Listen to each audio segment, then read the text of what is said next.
제가 얘기했습니다. 창세기 4장 6절에서 8절인데 7절 말씀 같이 있고요. 주께서 가인에게 이르시되 내가 어찌하여 분을 내느냐 어찌하여 내 얼굴빛이 변하였느냐 7절 같이 있습니다. 내가 잘 행하면 너를 받지 아니하겠느냐 그러나 내가 잘 행하지 아니하면 죄가 문에 엎드려 있느니라. 그의 열망이 내게 있으리니 너는 그를 다스릴 것이니라 하시니라. 8절 가인이 자기 동생 아벨과 이야기를 하니라. 그 뒤에 그들이 들에 있을 때에 가인이 자기 동생 아벨을 치려고 일어나 그를 죽이니라. 오늘 너는 그를 다스릴지니라. 위대하고 거룩하신 주 하나님 감사합니다. 주께서 이 아침에 주의 은혜의 말씀을 성령을 통해서 저희 가운데 부어주시고 저희가 깊은 깨달음과 또 주의 말씀의 이 선한 맛과 또 은혜를 많이 누리도록 도와주실 간구합니다. 주의 영께서 저희를 충만케 하시고 또 말씀을 듣는 저희의 마음에 기쁨이 있게 하시고 즐거움이 차고 넘치게 해주십시오. 새로움을 덧이길 원합니다. 또 주의 권능과 능력을 맛볼 수 있도록 도와주십시오. 사랑하는 아버지 하나님, 오늘 이 시간 주님 앞에 있습니다. 주께서 저희를 받으시고 또 진리를 깨닫게 해주시고 저희 속에 이 주의 말씀이 굳건히 자리 잡도록 또 뿌리 내리도록 도와주십시오. 아버지 하나님, 저나 듣는 자가 동일한 큰 은혜를 입도록 도와주십시오. 감사를 드리며 주의 성기도 합니다. 아멘. 너는 그를 다스릴지니라 합니다. 하나님은 가인과 아벨을 통해서 하나님께 나아온 사람들 중에, 하나님께 안 나온 사람 말고 하나님께 나아온 사람들 중에 하나님이 받으시는 사람이 누구인지를 결정해 주셨는데, 이는 이후로 모든 세대에 적용되는 진리입니다. 하나님께 나온다고 해서 하나님 다 받으시는 게 아니고 하나님께 어떻게 어떤 방법으로 나와야 되느냐. 가인과 아벨을 통해 하나님의 선택이 무엇인지 우리는 분명하게 볼 수 있습니다. 하나님은 가인과 그의 희생물이 아니라 아벨과 그의 희생물을 택하셨고 받으셨습니다. 이는 외모에 따라 사람을 취하신 것이 아닙니다. 하나님의 생각은 사람의 생각과 다릅니다. 이사야 55장 8절 9절에 내 생각은 너희 생각과 다르며 내 길은 너희 길과 다르니라. 주가 말하노라. 하늘들이 땅보다 높은 같이 내 길은 너희 길보다 높으며 내 생각은 너희 생각보다 높으니라. 하나님의 선택은 이 켈빈주의에서 주장하는 대로 미리 정하신가 무조건적인 선택에 따른 것이 아니라 사람들의 선택, 사람들의 의지적 결정과 선택에 따릅니다. 하나님께서 무조건적으로 미리 아벨을 택하시고 가인을 배척해 놓은 것이 아니단 말이죠. 아벨과 가인의 그들의 행위에 따라서 그들이 어떻게 순종하고 믿느냐에 따라서 결정되는 것이었지, 하나님이 미리 창세전에 말이죠, 무조건적인 선택과 결정으로 말미암아 아벨은 accept, 가인은 reject가 아니었단 말이죠. 하나님은 미리 가인을 배척하고 아벨을 선택하신 것이 아닙니다.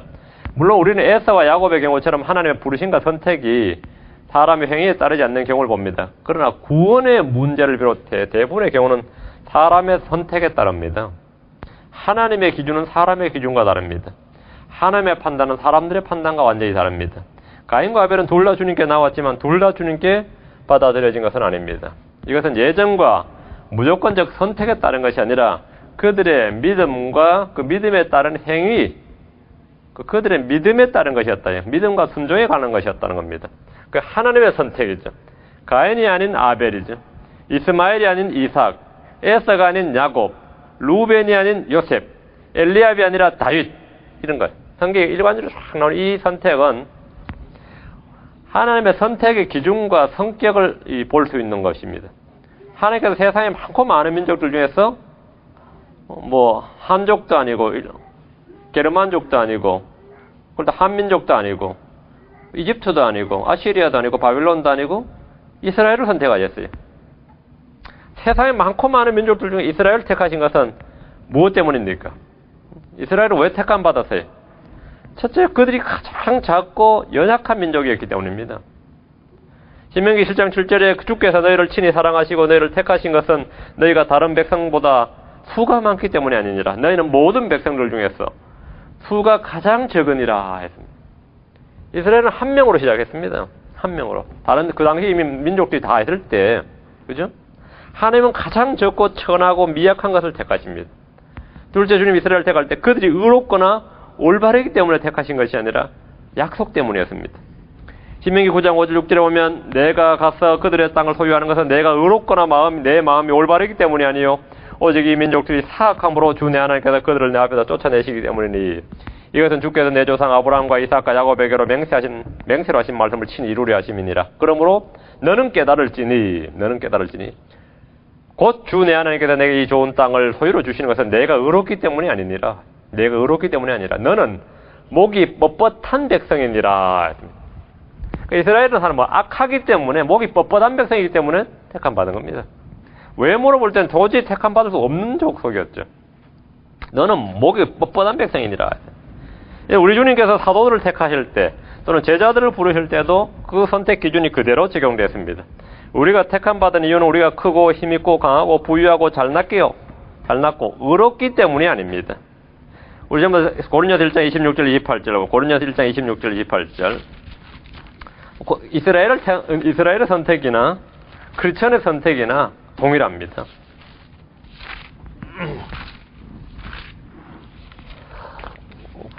형제들아 너희를 부르신 것을 보라. 부르심을 받은 자로서 육체를 따라 지혜로운 자가 많지 아니하고 강한 자가 많지 아니하며 고귀한 자가 많지 아니하도다. 그러나 하나님께서 지혜로운 자들을 당하게 하려고 세상의 어리석은 것을 택하시고 하나님께서 강한 것들을 당하게 하시려고 세상의 약한 것들을 택하시며 하나님께서 있는 것들을 쓸모없게 하려고 세상의 천한 것들과 멸시받는 것들을 택하시고 참으로 없는 것들을 택하셨으며 하나님 택하신 게 뭡니까? 택하신 게 나오죠. 하나님의 선택은 결코 외모나 육신과 소유에 많고 적음이 있지 않습니다. 하나님의 선택은 사람의 학력이나 권력이나 재산이나 인격이나 도덕성에 있지 않습니다. 주께서 받으시는 자는 주의 말씀을 받아들이는 자들입니다. 주님께서 주의 말씀을 믿고 받아들인 자는 다 받아주십니다. 우리 데살로니가서 1장 4절에 사랑하는 형제들아 하나님께서 너희를 선택하셨음을 아노라. 하나님께서 너희를 선택하셨음을 아노라. 저와 여러분이 하나님의 택하심을 받은 것은 주님과 주의 말씀을 받았기 때문입니다. 가인과 아벨을 통해 이 진리는 선명하게 계시됩니다. 왜 하나님께서 아벨을 받으시고 가인을 받지 않으셨느냐 이거죠. 그것은 아벨은 주의 말씀을 받았고 가인은 주의 말씀을 배척했기 때문입니다. 하나님 주의 말씀을 받은 자를 받으시고 주의 말씀을 배척한 자를 배척하십니다. 하나님 어린 양 예수 그리스도를 받아들이지 않는 사람은 그가 누구든지 어떤 사람이든지 간에 하나님께 받아들이지 않습니다. 하나님의 선택을 받지 않습니다. 예수 그리스도를 받아들이면 누구나 하나님의 사랑하시는 자고 하나님이 받아주시는 자가 됩니다.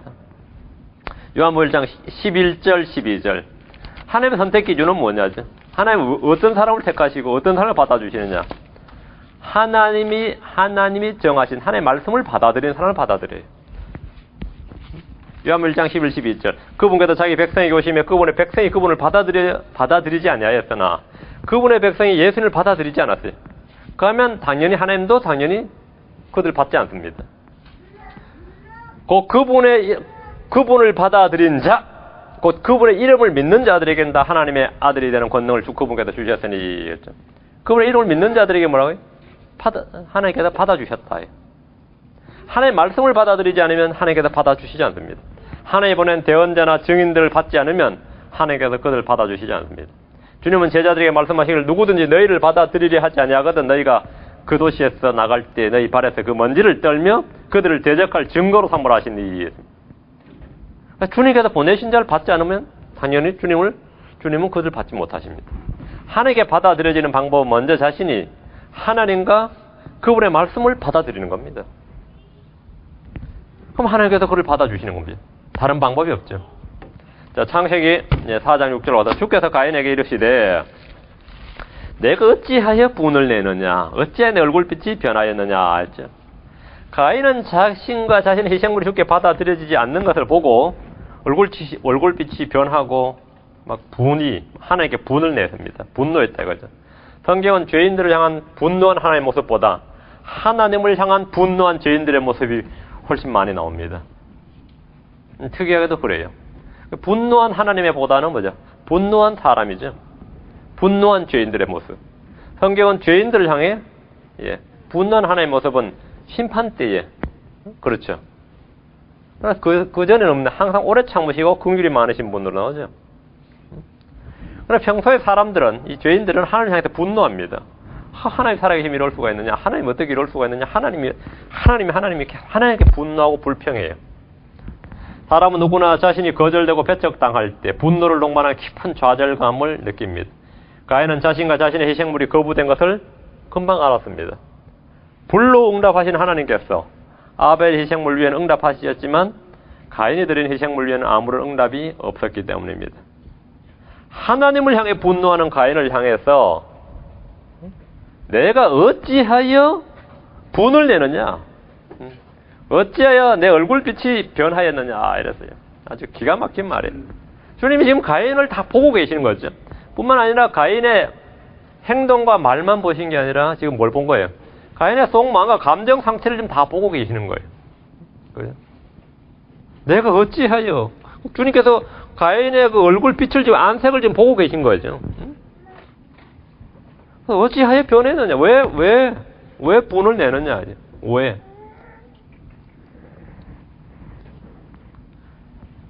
이 말씀은 정확하게 이 가인의 잘못을 지적하시고 책망하시는 겁니다. 가인은 이 무지해서 희생물을 잘못 드린 것이 아니라 고의적 무지입니다. 고의적 무지라는 것은 그 willfully ignorant.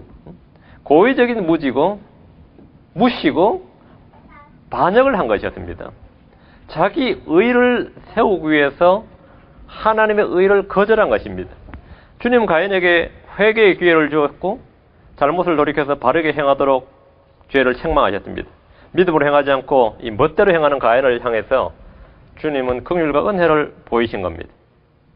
주님은 오래 참고 긍휼이 풍성하신 하나님입니다. 하나님은 죄를 범한 후에 도리어 자신에게 분노하는 가인을 향해서 오래 참으실 뿐 아니라 그의 잘못과 죄와 오류를 바로잡아주고 계십니다. 하나님께서 바로잡아주시는 사람이 행복한 사람입니다. 하나님께서 바로잡아주시는 사람이죠. 욥기 5장 17절에 보라 하나님께서 바로잡아주시는 자는 행복한 자니 그런즉 너는 전능자의 징계를 없인 여기지 말지니라. 하나님께서 커렉션 해준다 이거죠. 하나님께서 가인을 지금 커렉션 해준 거예요. 커렉티드 해준 거예요. 가인은 사실 행복한 사람이죠. 하나님께서 딱 바로 그것도 즉석에서 말이죠. 몇십 년이 지나서도 아니고 왜 지금 분노하느냐? 내 얼굴색이 변했느냐? 이렇게 바로 잡아주고 책망해 주셨어요. 잠언 3장 11, 12절에 내 아들아 주의 징계를 멸시하지 말며 그분께서 바로 잡아주신 것이 실증을 내지 말라. 실증을 내지 말라. 아버지가 자기가 기뻐하는 아들을 바로 잡아주는 것 같이 주께서 자신이 사랑하는 자를 바로 잡아주시느니라. 주님은 가인을 책망하고 징계하시기에 앞서서 오래 참으시는 중에 먼저 권면의 말씀을 보내시고 의의 말씀을 주시고 책망하시고 바로 잡아주시고 회개할 기회와 여지를 지금 제공해 주신 겁니다. 자, 7절입니다. 내가 잘 행하면 자, 창세기 4장 7절에 if thou doest well 네가 잘 행하면 말이죠. 어찌하여 네가 받아들이지 않겠느냐? 어떻게 너가 너를 받지 아니하겠느냐? 받아들이지 않겠느냐? 그러나 내가 잘 행하지 아니하면 그죠? 죄가 문에 엎드려 있느니라. 아주 중요한 부분이에요. 죄가 뭐라고요? 여기는 아주 밑줄을 쫙 켜놓고 죄가 문에 엎드려 있는 sin lieth at the door.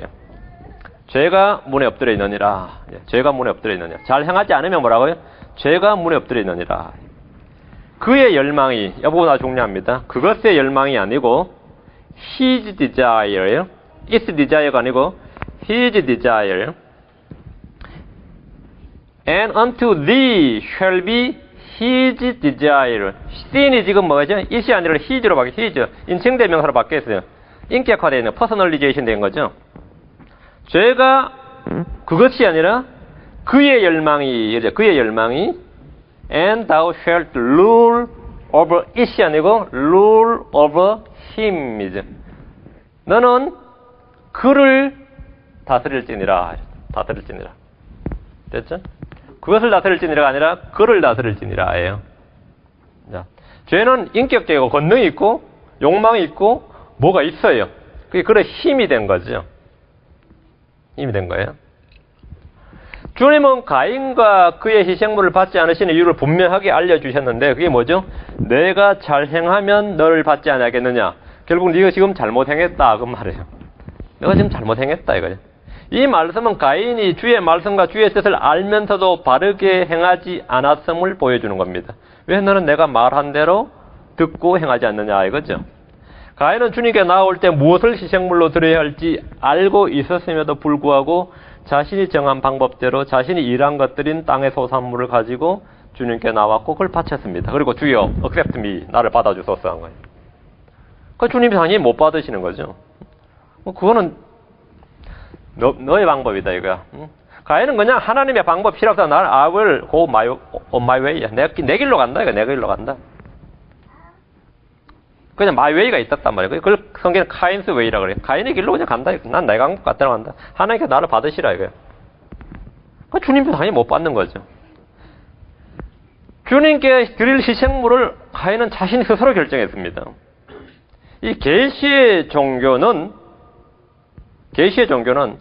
주님이 가르쳐주고 계시해 준 길을 따라야 하는데 인간의 종교는 늘 스스로 자신의 길을 만듭니다.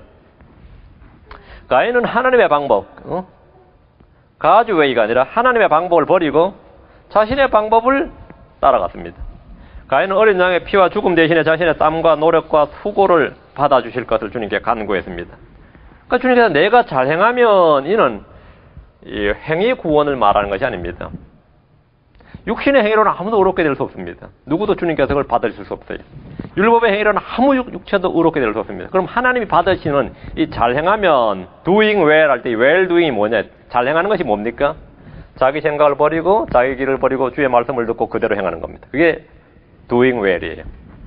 믿음으로 행하는 것, 그게 doing well입니다. 내가 잘 행하면 이란 말씀은 내가 말씀을 들은 대로 행하면 믿음으로 행하고 순종하면 그런 의미입니다. 이 시대의 사람들이 가장 잘하는 일은 주 예수 그리스도를 믿는 것입니다. 내 인생에 가장 잘하는 일이 뭐냐 그러면 주 예수 그리스도를 믿는 일이에요. 주님을 믿는 것, 복음을 믿는 것이 뭐라고요? 하나님의 일입니다. 하나님의 일이에요. 자, 요한복음 6장 29절. 야, 딱 한 번에 찾았다. 요한복음 6장 29절. 딱 넘겼는데 요한복음 6장 29절 딱 나왔어요. 요한복음 6장 29절. 예수님께서 그들에게 대답하여 이르시되 너희가 하나님께서 보내신 이를 믿는 것 이것이 곧 하나님의 일이니라 하시니라. 뭐래요? 하나님 믿는 것이 뭐라고요? 그것이 하나님의 일이라고. This is the work of God. 이것이 하나님의 일이다. 우리가 잘 행하는 것은 뭡니까? 예수를 믿는 게 잘 행하는 겁니다. 예수를 안 믿고 이것저것 저걸 해서 하나님 나를 받아주소서 하면 그건 잘못 행하는 것입니다. 누구든지 하나님 어린 양 예수 그리스도의 죽으심과 피를 믿을 때 하나님은 그를 받아주십니다. 예수의 피를 들고 나오는 자는 하나님께 거부되거나 버림받는 일이 없습니다. 하나님의 말씀을 받아들이는 자는 하나님께서 다 받아주십니다. 예수 그리스도를 받아들이는 자는 다 받아들여집니다. 다 받아들여져요. 자, 에베소 1장 5절 6절입니다. 에베소 1장 5절 6절. 이야, 이번에 또 한 번만 해다. 이거 기가 막히네요. 딱 한 번에 다 찾아드리는데. 에베소 1장 5절 6절.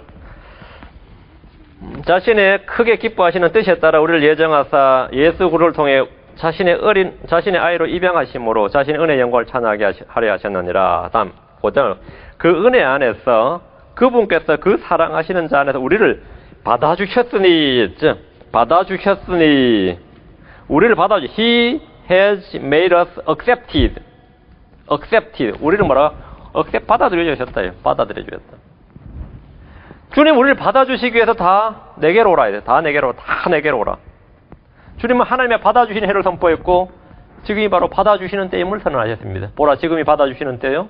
보라 지금이 구원의 날이로다. 지금이 받아주시는 때. 가인은 주의 말씀을 받아들이지 않는 채 주님께 나와서 자신을 받아주시기를 하나님께 구했던 겁니다. 주의 말씀을 받아들이지 않는 사람이 결코 주님께 받아들여지는 일이 없습니다. 주님께서 가인을 향해서 내가 잘 행하면 너를 받지 아니하겠느냐. 가인을 받고 안 받고는 가인에게 달려있는 것이지 사실 하나님께 달려있는 것이 아닙니다. 하나님께서 나는 너를 선택하지 아니하였노라. 창세전에 나는 너를 버렸노라. 뭐 이런 말은 말이 안 되는 이야기예요. 켈빈주의에서 말한 것처럼 뭐 무조건적 선택이니 뭐 이런 것은 뭐 영원전 구원이 이런 거 있을 수 없는 소리예요. 네가 잘 행하면 너에게 달려있다는 겁니다. It's up to you예요. It depends on you. 너한테 달려있다. 네가 잘 행하면 왜 내가 너를 받지 않겠느냐 이거예요. 가인이 주의 말씀을 받지 않고 믿지 않고 잘못 행했음을 지금 지적하신 겁니다. 주의 말씀을 듣고 믿고 그대로 행하는 것이 잘하는 것이고 자기가 정한 방법과 생각대로 행하는 것은 잘못 행하는 겁니다. 오늘날 세상의 모든 종교는 잘못 행하면서 자신들이 잘 행했다고 생각하면서 주님께서 자신을 받아주셔야만 한다고 주장하고 그걸 지적하는 사람들 향해서 분노하는 겁니다. 그럼 잘 행함으로써 주님이 받으시는 사람이 누구냐예요. 하나님은 주님을 두려워하고 의를 행하는 사람은 다 받으신다고 하셨어요. 사도행전 10장 35절에 모든 민족 중에 자신을 두려워하며 의를 행하는 사람은 다 받아주시는 줄을 깨달았다고 해요. 다 받아주신다. 다 받아주신다. 가인은 하나님을 두려워하지 않았습니다. 의를 행하지 않았습니다. 주님이 받으시는 사람이 그리스도를 섬기는 방법이 뭐냐? 하나님의 왕국은 먹는 것과 마시는 것이 아니오 오직 성령님 안에서 의와 화평과 기쁨이니라. 이것들 안에서 그리스도를 섬기는 자, 이것들 안에서 그리스도를 섬기는 자는 하나님께서 받아주시며 사람들에게 인정을 받느니라. 이것들 안에서 그리스도를 섬기는 자는 하나님께서 받아주신다.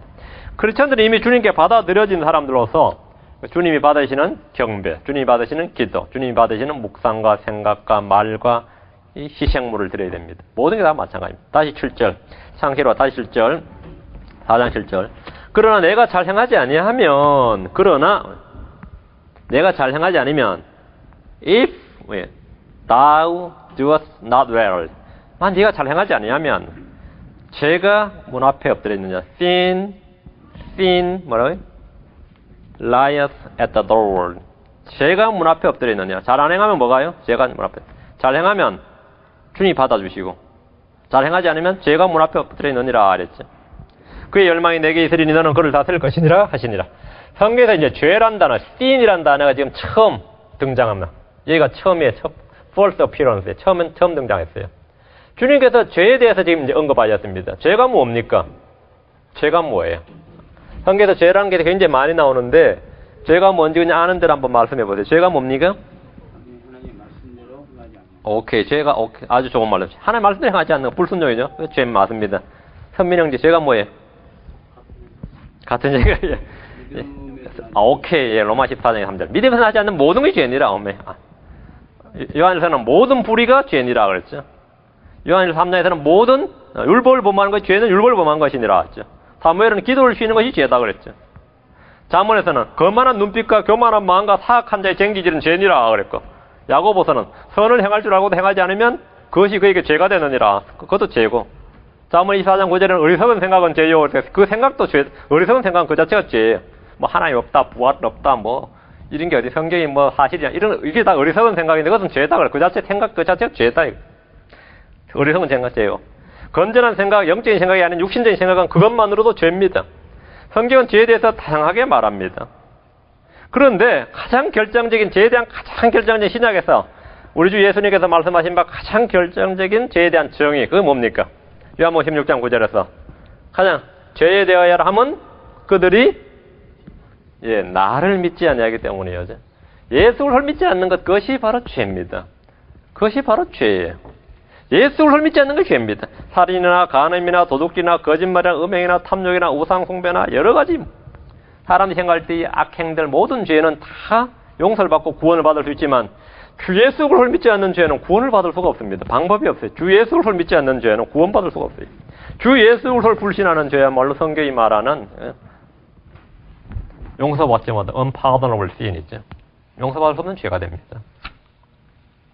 사람들이 생각하고 정의하는 죄와 성경이 정의하는 죄는 너무나 다릅니다. 죄는 사람들 속에 거합니다. 죄의 삭은 사망입니다. 죄의 몸은 죄를 섬기고 죄의 종으로 사망에 이르게 하고, 죄의 법은 사람들을 사로잡아서 원치 않는 것들을 행하게 합니다. 진리가 없으면 죄의 속임수에 속게 됩니다. 죄의 법에 사로잡혀서 우리가 죄의 법을 섬기다가 죄 가운데서 멸망을 합니다. 근데 죄 가운데 멸망한다. 이런 죄들이 문 앞에 엎드려 있다 이거예요. 그럼 이 죄를 제거하는 방법, 이 죄를 이기는 방법이 뭐죠? 그것이 바로 어린 양의 대속입니다. 어린 양의 피와 죽음이에요. 예수 그리스도는 세상 죄를 제거하는 하나님 어린 양입니다. 아벨을 의롭게 한 것은 어린 양의 피와 죽음이었습니다. 가인이 의롭게 되기 위해서 필요한 건 역시 어린 양의 피와 죽음입니다.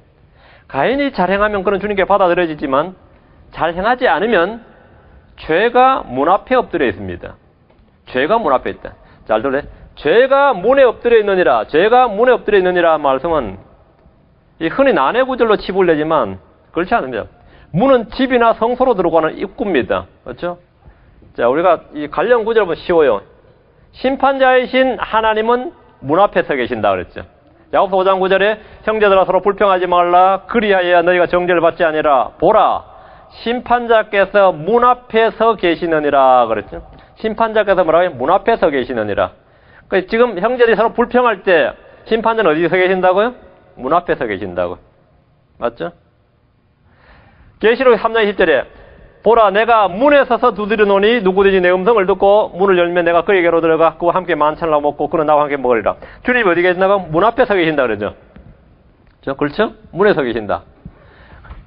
형제가 서로 불평을 하면 심판자께서 문 앞에 서 계시고, 지금 라오디케아 교회에서는 주님이 문 앞에 서 계신다. 지금 녹화하고 계시고, 가인처럼 잘 행하지 않으면 누가 문 앞에 있다고요? 죄가 문 앞에 있다고요. 주님이 문 앞에 계시는가, 주님이 문 앞에 계시는가, 죄가 문 앞에 있는가는 이거는 지금 그 문제예요. 문에 서 있다는 것은 곧바로 들어올 수 있는 위치와 거리와 시각이 있다는 겁니다. 가인과 같이 잘 행하지 않으므로 주께 받아들여지지 않는 사람들의 문에는 죄가 엎드려 있습니다. 진리에 열려 있지 않는 사람의 마음은 언제나 죄의 그 마음의 문이 활짝 열리게 마련입니다. 그 죄는 언제든지 들어와서 지배하는 거죠. 주님은 가인의 문에 죄가 엎드려 있음을 말해줬습니다. 죄가 내 문 앞에 와 있다. 이건 뭐예요? 상당히 지금 내가 위험하다는 거죠. 위험하다는 거예요. 지금 내가 지금 보통 지금 아주 위험한 곤란한 처지에 지금 놓여 있는 겁니다. 주님이 지금 그걸 말씀해 주신 거. 지금 네가 잘 행하지 않으면 죄가 네 문 앞에 있다 이거예요. 다음에 문 앞에 있다는 말은 다음은 뭡니까? 가인의 속으로 들어가서 포제션 한다는 거예요. 이 죄를 해결하는 유일한 방법은 뭐죠? 주님께 나와서 어린 양을 들고 나와서 주님께 받아들여지는 거예요. 그럼 주님의 보호를 받는 거죠. 그럼 어린 양의 피와 죽음을 들고 주님께 나오는 겁니다. 지금 네가 잘 행하지 않으면 죄가 너희 문 앞에 있다. 죄가 문에 없대요. 내 문에 있다 이거죠. 그리고 그것만 끝이 아니에요. 그의 열망이 내게 있으리니 너는 그를 다스릴지니라. 그의 열망이 내게 있으리니 있죠. 대부분의 역본들에서 그의 열망이라는 부분을 그의 히즈 디자이어를 전부 다 실명사로 죄의 열망 이렇게 바꿨는데 실제 그의 열망이 맞습니다. 그의 열망, 죄의 열망이 아니라 그의 열망입니다. 그것의 열망이 아닙니다. 죄가 지금 의인화되어 있습니다. 자, 우리가 의하면 righteousness 하면 뭐죠? 예수 그리스도가 하나님의 의죠. 의하면 의할 때 의는 예수 그리스도 자신을 말해요. 하나님의 의 예수 그리스도예요. 죄하면 뭐죠? 마귀예요. 죄가 의인화되어 있으면 그건 마귀를 말하죠. 예수 그리스도 의가 의인화되면 예수 그리스도고 죄가 의인화되면 마귀입니다. 마귀는 지금 가인의 문에 엎드려 있습니다. 마귀의 열망이 지금 가인에게 unto thee 있으니까 unto thee 가인에게 향하고 있습니다. 가인에게 향하고 있어요. 가인을 향해서 지금 이 마귀가 뭔가 지금 열망이 있어요. 가인을 통해서 하나님께서 자신의 종들을 향해서 장들을 통해서 뭔가를 하고 뭘 일을 하시죠. 자기가 받아들이고 자기 택한 종들을 통해서 뭔가 일을 한단 말이에요. 그게 하나님의 열망이죠. 마찬가지로 마귀는 말이죠. 자신의 종을 통해서 일을 해요. 그게 마귀의 열망이에요. 그게 죄의 열망이에요. 죄를 짓고. 하나님은 자신의 크리스천을 통해서 의를 선포하고 전파하고 마귀는 자신의 사역자를 통해서 죄를 전파하는 거예요. 그 가인이 지금 문에 엎드려 있단 말이죠. 여자를 통해서 아담에게 죄를 범케 했던 마귀가 이제 가인을 향해서 자신의 열망을 표출하고 있습니다. 자, 보세요. 가인을 향한 마귀의 열망이 뭡니까? 살인과 거짓말이죠. 요한복음 8장 44절에 너희는 너희 아비 마귀에서 났으므로 너희 아비의 욕망들을 행하려 하느니라. 너희 아비의 욕망들을 행하려 하느니라. 너희 아비의 욕망, 이게 바로 가인을 향한 그의 열망이에요. 그는 처음부터 살인자요 자기 속에 진리가 없으므로 진리 안에 거하지 아니하고 거짓말을 할 때 자기 것으로 말하나니 이는 그가 거짓말쟁이요 그가 거짓의 아비이기 때문이니라. 자, 너를 향해 그의 열망이 너를 향해 있다. 주님이 딱 말씀해요. 이 말씀은 뭡니까? 네 안에 지금 곧 살인과 거짓말, 살인 욕구와 거짓말이 있다 이거예요. 지금 주님이 지금 경고하는 겁니다. 조심하라고, 주의하라고 가인에게. 주님은 가인에게 죄가 그의 문에 엎드려 있음과 더불어 그를 향한 마귀의 열망, 즉 살인과 거짓말을 경고해 주신 겁니다. 가인은 아벨로부터 양을 얻어서 주님께서 받으시는 희생물을 드림으로 의롭게 될 것인지 아니면 그것을 거부하고 죄의 종으로서 마귀의 열망대로 아벨을 죽이는 살인자가 될 것인지 선택의 기로에 서 있습니다. 자, 선택의 기로에 섰어요. 하나님은 이제 네가 이제 어떻게 하라, 네가 알아서 선택해라 그게 아니라 결정을 내려주시죠. 너는 그를 다스릴지니라 이렇게.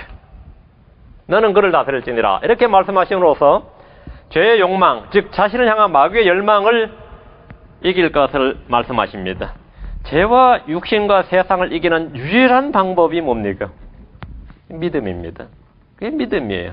요한일서 5장 4절에 무엇이든지 하나님께서 난 것은 세상을 이기느니라. 세상을 이기는 승리는 이것이니 곧 우리의 믿음이니라. 빅토리가 뭐라고요? 세상 승리의 빅토리. 이거는 the only way to victory is faith. faith. 요한일서 5장 4절이에요. 그리고 또 한 가지 그 방법 by means. 수단은 뭐예요? The blood of Jesus Christ. 예수님의 피입니다. 어린 양의 피예요. 그들이 어린 양의 피와 자기들의 증언의 말로 그를 이겼으며 계시록 12장 11절 마귀를 이기는 방법이 나오죠. 그들이 어떻게 이겼다고요? 어린 양의 피와 그 자기들의 증언의 말로 그를 이겼으며 그를 이겼다. 그를 이겼다. 그가 누굽니까? 지금 창세기 4장 7절에 나오는 이 그입니다. 그의 열마할 때 힘이에요. 그러니까 주님께서 가인에게 너는 그를 다스릴지니라고 하신 것은 가인에게 다가올 위험과 더불어 승리의 방법을 일러주신 것입니다. 이겨라 이게. 가인이 죄와 마귀를 다스릴 방법은 어린 양의 피와 죽음을 들고 주님께 나아가서 의롭게 되어서 주님께 받아들여지는 겁니다. 신약의 진리가 이미 창세기 4장에서 완벽하게 계시되었습니다. 8절입니다. 창세기 4장 8절. 가인이 자기 동생 아벨과 이야기를 하니라. 그 뒤에 그들이 들에 있을 때 가인이 자기 동생 아벨을 치려고 일어나 그를 죽이니라. 7절이 주님께서 분명히 다스려 있는데 반대로 문제가 그를 다스린 게 아니라 그에게 순종해버렸죠. 그를 다스린 게 아니라 그가 지금 가인을 다스린 거예요. 8절에 보면 가인과 아벨이 어디서 무슨 이야기를 나누었는지는 기록되어 있지 않습니다. 그건 하여튼 가인과 자기 동생 아벨과 이야기를 나눴어요. 무슨 이야기를 나누었느냐? 결혼 이야기, 재정 문제, 노후 문제 이야기하지 않았을 테고, 그때 교육 문제도 없었을 테고, 마누라를 어디서 구하는가, 결혼 문제도 아닐 테고, 뭔가 이야기를 나누었어요. 근데 그 뒤에, 이야기를 나눈 뒤에 사건이 터졌어요. 그럼 그 앞에 나눈 이야기는 아주 심각한 이야기였다는 걸 알 수 있죠. 형제가 나눈 이야기가 보통 이야기 아니었어요. 심각한 이야기였다, 그죠? 그 뒤에 살인이 일어났다, 말이에요. 아벨이 대언자고, 이미 죽게 받아들여진 자고 하나님께서 의롭다고 증언하신 것으로 볼 때 이들이 나눈 대화는 바른 희생물과 하나님께서 받으시도록 드리는 희생물에 대해 대화를 나누었을 겁니다. 가인은 하나님으로부터 내가 잘 행하지 않아서 받아들여지지 않은 것과 더불어 죄가 문 앞에 엎드려 있다고 또 마귀가 가인을 향한 열망이 있다고 경고를 주셨던 상황인지라 이런 부분에 대해서 대화를 나누었을 수 있습니다. 그럼 가인이 이런 이야기가 하나님께 들은 이야기를 했다면 아벨은 그걸 해결책을 쫙 이야기했겠죠? 대언자 아벨이죠. 아벨이 가인에게 믿음과 의와 희생물과 어린 양 등에 대해서 하나님으로부터 받은 말씀을 선포했거나 가르쳤다면 가인은 그 말을 받아들이거나 거부하거나 선택해야 됩니다. 둘 중에 하나입니다. 받아들이거나 거부하는. 그런데 주로 거부하는 방법이 뭐죠? 죽이는 거죠. 대언자는 말이죠. 대언자의 말은 듣는 사람이 받아들이지 않으면 죽여요. 예수님을 받아들이지 않는 사람이 예수님을 죽였어요. 맞죠? 스데반을 받아들이지 않는 사람이 스데반을 죽였다고. 바울을 받아들이지 않는 사람마다 바울을 돌로 치거나 몽둥이로 치거나 죽이려고 그렇게 애를 썼죠. 응? 바울이 옛날에 사실은 예수님을 받아들이기 전에 어땠습니까? 예수님을 받아들이는 크리스천들을 죽이는데 아주 현상금 사냥꾼처럼 헌터였다고요.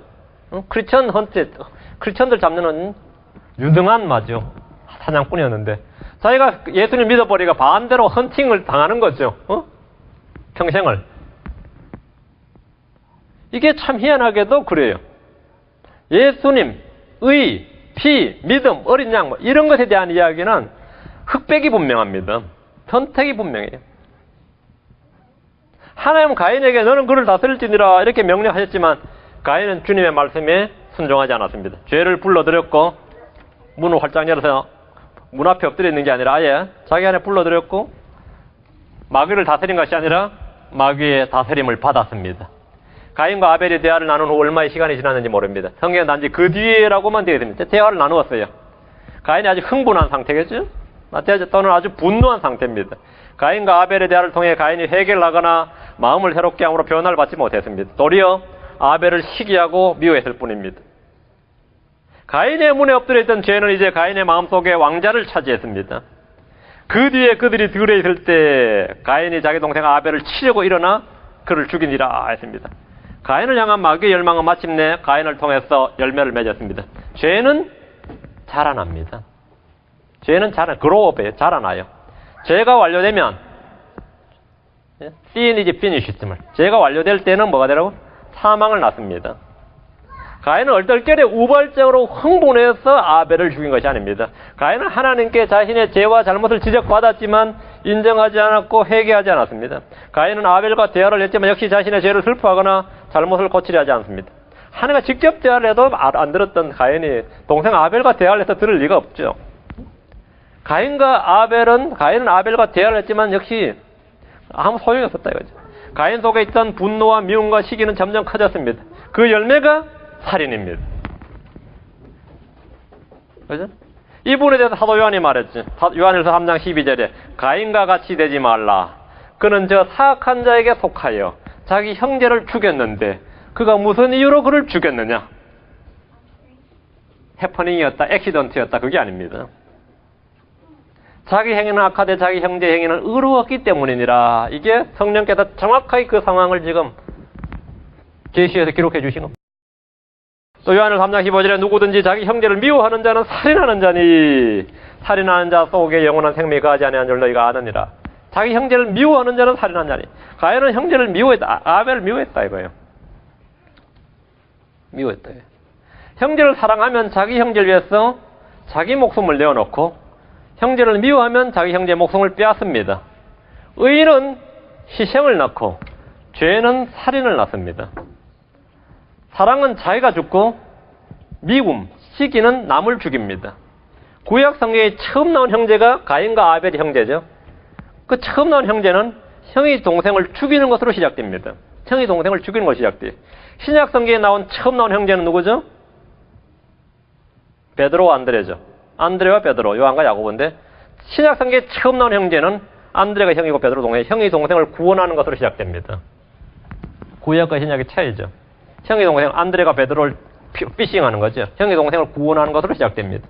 가인은 문에 엎드려 있던 죄를 처리하지 못했고 자신을 향한 죄의 열망, 그 마귀의 열망으로부터 자신을 지키지 못했고 마귀를 다스리지 못했습니다. 우리는 이 장면에서 주님께 분노하는 죄인은 형제를 미워하고 살인하게 되고 주님께 순종하는 의인은 형제를 사랑하고 자기를 내어주게 된다는 진리를 배울 수 있습니다.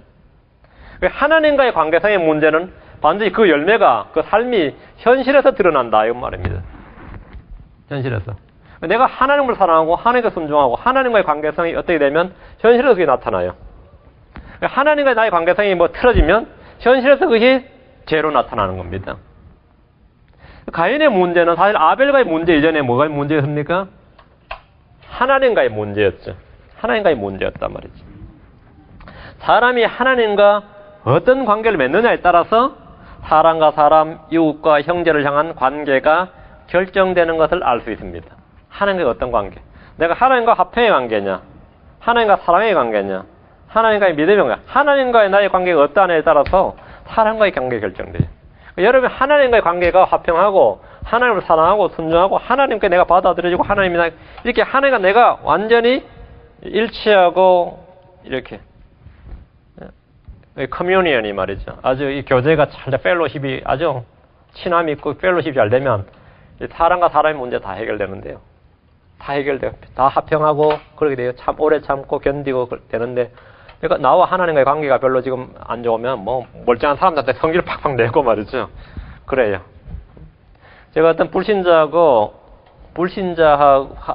남편하고 사는 이 자매를 한 분 아는데 그 목사님이 그 자매 집에 신방을 갔는데 그 남편이 불신자예요. 누굴 한 분이 했을 근데 목사님 오시니까 하는 부탁이 목사님 주일 설교는 덜 은혜롭게 해서 우리 마누라 은혜를 많이 끼쳐주세요. 은혜 받고 오면 좀 사람이 나아져요. 그래.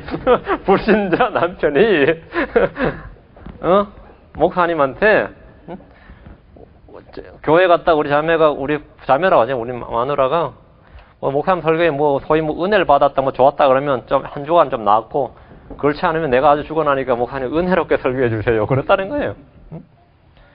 여러분이 하나님과 어떤 관계성을 맺느냐는 그렇게 중요한 겁니다. 그게 왜 사람과의 관계로 드러납니다. 사람과의 관계로 드러나요.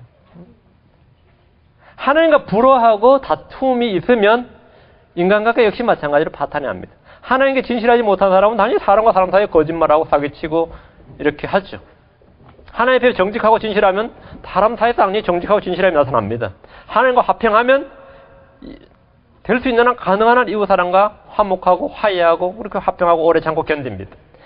그러니까 형제 사랑이라는 열매는 하나님과의 관계에서 결정나는 겁니다. 어린 양의 피로 씻음 받은 성도들만이 죄를 이길 수가 있고 우리를 향해 울부짖는 사자처럼 삼키려 드는 그런 마귀들을 대적하고 그들을 rule over him, 그를 다스릴 수 있습니다.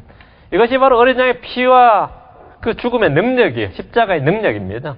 그것이 지금 가인과 아벨을 통해서 아주 단순한 사건에서 단순히 historical fact죠. 이 역사적 사실에서 현재 우리가 spiritual lesson이 주어지는 겁니다. 영적인 교훈이 주어지는 거죠. 그렇죠? 자, 우리 이 사실을 기억하면 너는 죄를 다스릴지니라. 너는 그를 다스릴지니라. 그를 다스릴지니라. 죄가 인격화된 마귀를 다스리라.